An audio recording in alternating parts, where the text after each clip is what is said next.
আজ একটা অনেক পুরনো রান্না বানাবো। লাচ্চা পরাঠা আর মটন চর্বি দিয়ে ঘুগনি রে। দেখো, ঘুগনির জন্য মোটর আর মটন চর্বি এটাই দিবে আসল ফ্লেভার। পরাঠার জন্য ময়দা রেডি। প্রথম হান্ডিতে চর্বি দিয়ে নেব, তারপর মোটর দিয়ে ধীরে ধীরে রান্না। এই ফ্লেভারটা কমপ্লিটলি আলাদা। একটু মশলা দিয়ে ঝালটা ব্যালেন্স করতে হয়, কিন্তু চর্বি আর গন্ধটাই মেইন হিরো। এবার লাচ্চা পরাঠার জন্য ডো বানাচ্ছি। সফট হলেই পরাঠা ভালো হবে। লেয়ারে লেয়ার করে ফোল্ড করতে হয়, তখনই লাচ্চা এফেক্ট আসে।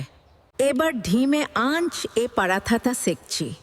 ক্রিস্পি আর সফট দুইটাই হবে।